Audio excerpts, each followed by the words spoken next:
আসসালামু আলাইকুম সবাইকে আমার ফেসবুক পেজ থেকে জানাচ্ছি স্বাগতম। তো আমি পূর্বে বলেছিলাম একটা কথা, এখনও বলছি। আপনারা জানেন আমাদের এই জলা বাক্সমূল পয়াতের জলা বা বাক্সমূলের জলা, এই জলাশয়ের পানি কিন্তু এত সহজে যাবে না। আমি বলেছিলাম 20 থেকে 25 দিন বা তারও বেশি লাগতে পারে, 1 মাসও লাগতে পারে। এখন যে পানিটা আছে, অনেক পানি কিন্তু আছে, এই পানিটা যাইতে কিন্তু অনেক সময় লাগবে। কারণটা হচ্ছে আপনারা জানেন অনেক কালভার্ট বা ব্রিজ রয়েছে, অনেক খাল রয়েছে যেগুলো ভরাট করে ফেলছে। তো এইগুলোর কারণে কিন্তু এখনও পানি যাচ্ছে না বা যাওয়ার কোনো ব্যবস্থা নাই।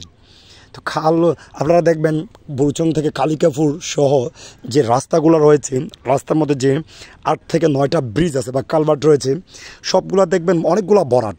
এর মধ্যে আমরা মনে হয় 3টা কালভার্ট মাত্র, 3টা কালভার্ট দিয়ে মাত্র পানি আসা যাওয়া করে, আর বাকি সবগুলো অলরেডি বন্ধ করে ফেলছে।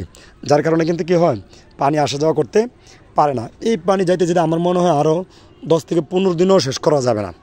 তো এই মুহূর্তে যদি প্রশাসন সহ যারা আসলে পানি উন্নয়ন বোর্ডে আছে বা যারা সহযোগিতা করতে পারবে প্রশাসন থেকে, যদি সহযোগিতা না করে আমাদের বাক্সমূল এবং পয়াতের জলা যে পানি আরও 1 মাসও যাবে না।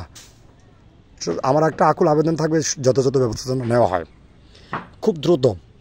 এক্সকাভেটর দিয়ে যেন খালগুলো খুব দ্রুত একটু পরিষ্কার করে দেওয়া হয়, যেন পানিটা তাড়াতাড়ি যেতে পারে, না হয় আমাদের ভোগান্তি শেষ হবে না।